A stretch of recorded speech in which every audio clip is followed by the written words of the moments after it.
ವಿವಾದಿತ ದತ್ತಪೀಠದಲ್ಲಿ ಸಾಂಪ್ರದಾಯಿಕ ಹೋಳಿ ಆಚರಣೆಗೆ ಹಿಂದೂ ಸಂಘಟನೆಗಳು ಮುಂದಾಗಿವೆ. ಹೋಳಿ ಹುಣ್ಣಿಮೆ ಹಿನ್ನೆಲೆ ದತ್ತಪೀಠದಲ್ಲಿ ಹೋಳಿ ಆಚರಣೆಗೆ ಸಿದ್ಧತೆ ನಡೆದಿದೆ. ಈ ಮಧ್ಯೆ 3 ದಿನಗಳ ಕಾಲ ಉರುಸ್ ಆಚರಣೆ ಕೂಡ ನಡೆಯಲಿದೆ. ಹೀಗಾಗಿ ದತ್ತಪೀಠದಲ್ಲಿ ಹೋಳಿ ಆಚರಣೆಗೆ ಅನುಮತಿ ನೀಡೋಕೆ ಜಿಲ್ಲಾಡಳಿತ ನಿರಾಕರಿಸಿದೆ. ಹೋಳಿ ಆಚರಣೆಗೆ ಅನುಮತಿ ನೀಡುವಂತೆ ಹಿಂದೂ ಸಂಘಟನೆಗಳು ಆಗ್ರಹಿಸಿದ್ವು. ಆದರೆ ಜಿಲ್ಲಾಡಳಿತ ಮಾತ್ರ ನಿರಾಕರಿಸಿದೆ. ಆದರೆ ದತ್ತಪೀಠದಲ್ಲಿ ಹೋಳಿ ಮಾಡೋಕೆ ಹಿಂದೂ ಸಂಘಟನೆಗಳು ತೀರ್ಮಾನವನ್ನು ಕೈಗೊಂಡಿವೆ.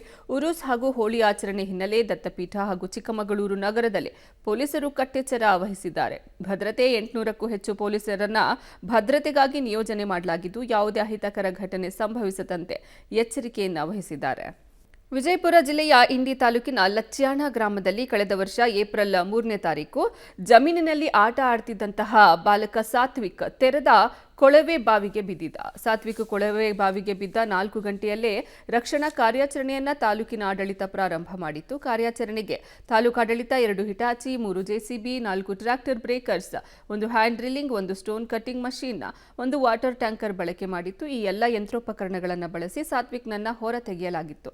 ಆದ್ರೀಗ ಯಂತ್ರೋಪಕರಣಗಳು ಮಾಲೀಕರು ಕಣ್ಣೀರು ಇಡುವಂತಾಗಿದೆ. ಬಾಲಕ ಸಾತ್ವಿಕ್ ಪ್ರಾಣ ಉಳಿಸೋಕೆ ಹರಸಾಹಸ ಪಟ್ಟವರು ಇದೀಗ ಸಂಕಷ್ಟ ಅನುಭವಿಸುವಂತಾಗಿದೆ. ಸಾತ್ವಿಕ್ ಕಾರ್ಯಾಚರಣೆಗೆ ಖರ್ಚಾದ 3,70,000 ಬಾಡಿಗೆಯನ್ನ ಜಿಲ್ಲಾಡಳಿತ ಪೆಂಡಿಂಗ್ ಇಟ್ಕೊಂಡಿದೆ.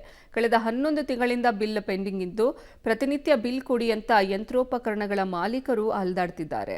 ಅಲ್ಲದೆ ಬಿಲ್ ಬಾಕಿ ಕೊಡದ ಜಿಲ್ಲಾಡಳಿತದ ವಿರುದ್ಧ ಆಕ್ರೋಶ ಹೊರಹಾಕಿದ್ದಾರೆ.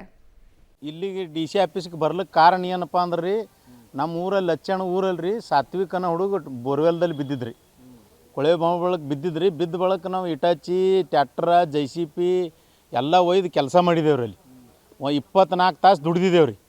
24 ತಾಸು ದುಡ್ದಿದ್ರು ಬಿ ಅದಕ್ಕೆ ನಮ್ಗೆ ಹೊಳ್ಳೆ ಅದ್ರ ದುಡ್ಡು ಹಾಕಿಲ್ರಿ. ಇನ್ನುವರಿತನ ಬರೀ ದುಡಿಸ್ಕೊಂಡು ಕಳಿಸಿಬಿಟ್ಟಾರ್ರಿ. ಅದನ್ನು ಕಳಿಸಿ ಈಗ 1 ವರ್ಷ ಆಯ್ತು ರೀ. ಹೊಳ್ಳೆ ಇನ್ನೂವರಿತನ ದುಡ್ಡು ಹಾಕ್ಲಿಕ್ಕೆ ತಯಾರಿಲ್ರಿ ಅವ್ರು.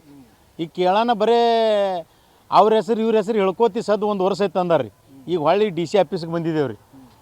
ಇಂಡಿ ಒಳಗೆ ಅಟ್ಟು ತಹಸೀಲ್ದಾರ್ ಸಾಹೇಬ್ರು, AC ಸಾಹೇಬರು ಮತ್ತು ತಾಲೂಕ್ ಪಂಚಾಯತಿ ಒಳಗೆ ಹೋಗಿದ್ದೇವ್ರಿ. ಮತ್ತು ಗ್ರಾಮ ಪಂಚಾಯತಿ ಕೇಳಿದೇವೆ, PD ಸಾಹೇಬ್ರಿಗೆ ಕೇಳಿದೇವ್ರಿ. ಎಲ್ಲರಿಗೆ ಕೇಳಿದ್ರು ಬರೀ ಅಲ್ಲಿ ಹೋಗ್ರಿ, ಇಲ್ಲಿ ಹೋಗ್ರಿ, ಅಲ್ಲಿ ಕೊಡ್ತೇವೆ, ಎಂದು ಕೊಡ್ತೇವೆ ಅನ್ಕೋತ ಬಂದಾರ್ರಿ. ಮತ್ತು GST ಬಿಲ್ ಭೀ ಕೇಳಿದ್ರೆ ಅದು ಭೀ ಕೊಟ್ಟಿದ್ದೇವ್ರಿ. ಕೊಟ್ಟರು ಇನ್ನೂ ಬಿಲ್ ಹಾಕ್ಲಿಕ್ಕೆ ತಯಾರಿಲ್ಲ ರೀ ಸರ್. ಅದಕ್ಕೆ ನಾವೀಗ ಇಲ್ಲಿ DC ಸಾಹೇಬ್ರ ಬೆಲೆಗೆ ಬಂದಿದ್ದೇವ್ರಿ. ಮನವಿ ಏನು ಮಾಡ್ಕೊಳ್ಳೋದಂದ್ರೆ ನಮ್ಮ ಆದಟ್ಟು ನಮ್ಮ ದುಡ್ಡು ಹಾಕ್ರಿ. ಈಗ ಕೇಳೋಣ 8 ದಿನ ಹೇಳ್ಯಾರ್ರಿ ಸರ್. 8 ದಿನದಾಗ ಮತ್ತು ರೊಕ್ಕ ಹಾಕಲಿಲ್ಲ ಅಂದ್ರೆ ಮತ್ತು ಭಾಳ ಧರಣಿನೇ ಮಾಡ್ಬೇಕಾಗ್ತಾರೆ. ಇನ್ನು ಇಟ್ಟು ರೊಕ್ಕದ ಕಾಲಾಗ ಬರೀ ಧರಣಿ ಮಾಡೋದಂದ್ರೆ ಚಂದ ಅನ್ಸಲ್ಲ ಅಂತೇಳಿ ನಾವು ಇಲ್ಲಿ ತನಕ ಗಪ್ ಕೂತಿದ್ದೇವೆ ರೀ. ಇರೋದು ಏಟ್ರಿ ಸರ್ 3,70,000 ರೂಪಾಯಿ ಬಿಲ್ ಅದ್ರಿ. ಅಷ್ಟು ರೊಕ್ಕ ಇನ್ನೂ ಹಾಕ್ಲಿಕ್ಕೆ ತಯಾರಿಲ್ಲ ರೀ.